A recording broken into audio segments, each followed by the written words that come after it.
Let's get right to this morning's hot button.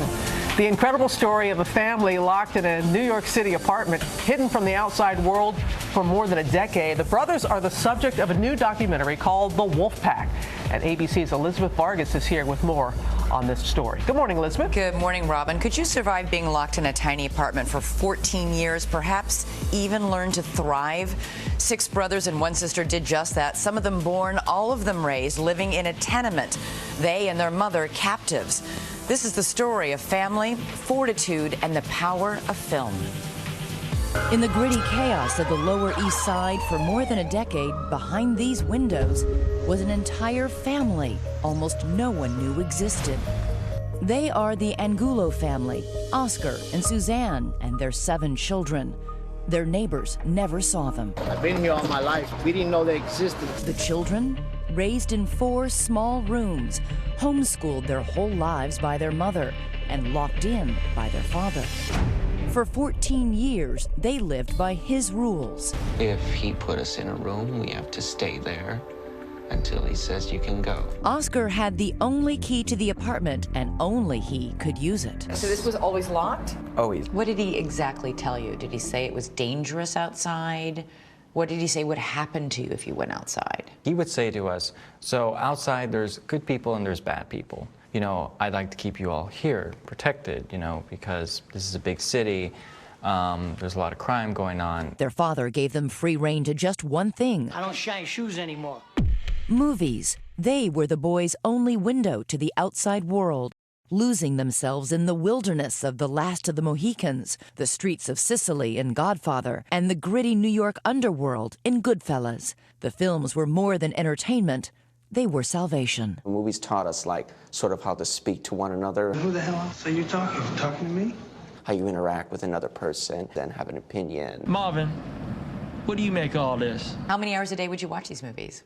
All day. A whole day? Every day. How many movies have you seen? Let's just say over 10,000 movies. You've seen over 10,000 movies? Like, at least The Dark Knight. Pirates of the Caribbean. Blade Runner. A Taxi Driver, and Apocalypse Now, Citizen Kane. No Country for Old Men, Halloween, Gone with the Wind. At some point, simply watching is not enough. Mr. White.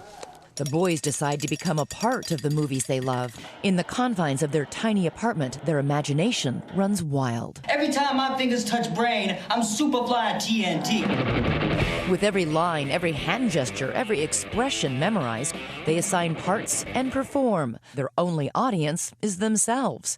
Scenes from Reservoir Dogs,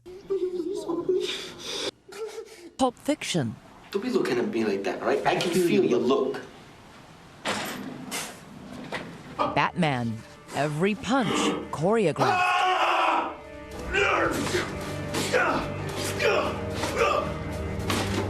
As for the neighbors they never saw, We make up characters out of them. Like, if we hear yelling or, like, loud music, we'd be like, that sounds a little bit like Goodfellas partying. Maybe Robert De Niro was living in there.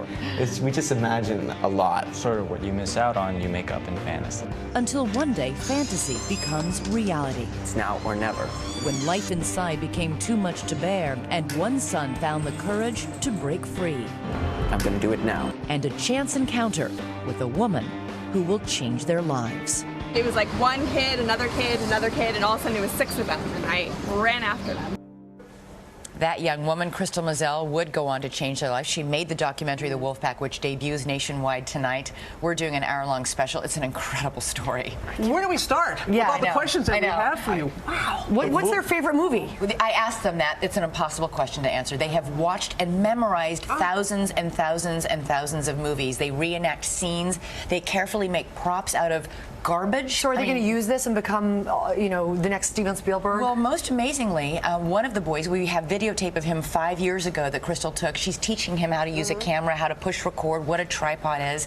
We have videotape of him today working as a cinematographer that's so cool. on an independent movie. But they memorized the lines to all these movies. They These wrote movies down saved all them. the scripts. We have them. They show them to me. It's pretty incredible. But even most amazing, you know, as they're going out and rubbing elbows now with celebrities and getting all this fame, they still go back to that tiny tenement apartment. They all still live there except one son.